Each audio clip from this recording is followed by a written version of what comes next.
Hello guys, welcome to another video from Computery channel. In this video, we're going to solve the question number 14 from Sipser textbook, and actually this question is about some facts for DFA and NFAs, and we want to prove them or maybe show some counterexample for them that we show that this fact that we have here is wrong. And I hope you guys enjoyed this video, and let's solve it together. Okay guys, as you can see here, this is the question number 14 and it has two parts. The first part says that show that if M is a DFA that recognizes language B, swapping the accept and non-accept states in M yields a new DFA recognizing the complement of B. Conclude that the class of regular languages is closed under complement.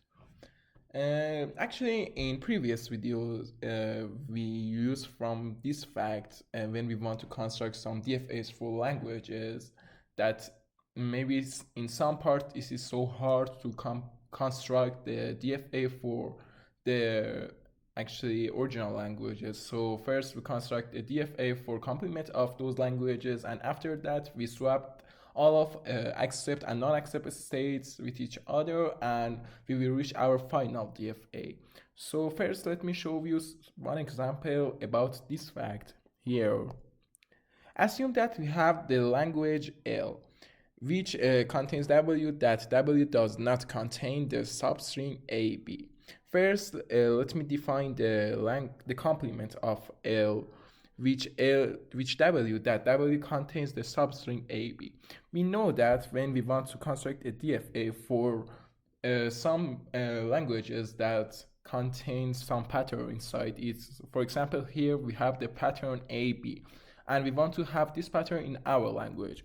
So first we define the states and arrow for this state and pattern here. Let's call this state Q0, Q1, and Q2. And for these arrows here, we must define A and B because we want to have this pattern in our language. So Q2 become our accept state here, but for other arrows that we have, we know that if we start with B, we never can reach our pattern AB. So in Q0 state, if we see B, we will loop in our state here. After that, if we see A, and after that, if we see another A, we will loop there because we want to see one B after one A. And if we have multiple A's, anytime we see a B, we can reach our final and accept state. So it will become like this. And for Q2, we are in our accept state, so if we see other strings, it does not matter for us. So we will loop there, and this is the DFA for complement of L. And now let's construct the DFA for L. All we have to do is that we have to swap the accept and non-accept state here. So this is for L prime. For L, we must draw this DFA again. So it will become like this. We have Q0, Q1, and Q2. Like this, and these arrows here and here and here. Exactly the same DFA. But all we have to do is that we have to swap the accept and non-accept states. So it will become like this and like this. So this is the actually final DFA for our language L, and this is how we use from this fact that the class of regular languages that we can find them with DFA is closed under complement. So this part is true, and yes. But for part B says that show by giving an example that if M is an NFA that recognizes language C, swapping the accept and non-accept state in M doesn't necessarily yield a new NFA that recognizes the complement of C. Is a class of languages recognized by NFAs closed under complement? Explain your answer. So let me first show you one example that assume that we have this NFA here. we have two states, Q0 and Q1, like this.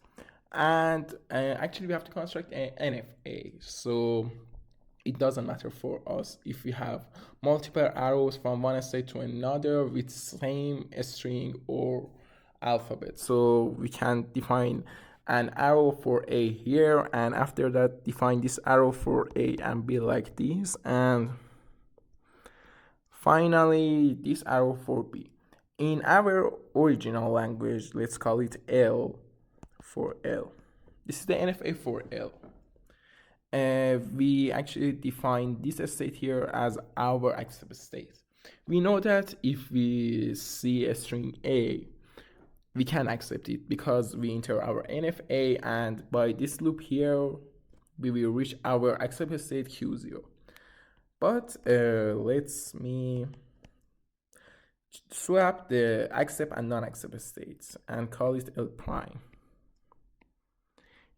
We have to draw this NFA again with exact arrows, A and B, and here for A, this is Q1 here, and after that with B, we will be back to our Q0. All we have to do is that we have to swap our accept and non-accept states, so it will become like this.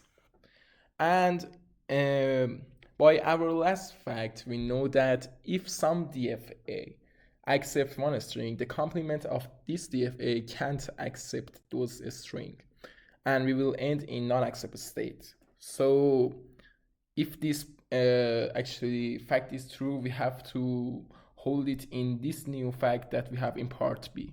But let's test it. If we test a string A again, we know that we will actually go to our NFA in Q0, and after that, if we see an A, we can reach Q1 in one of our subtree that we have in non-deterministic tree for our NFA. So we can accept A, and this is true. And actually, this is a counterexample for fact that that we can somehow show that the actually a complement of NFA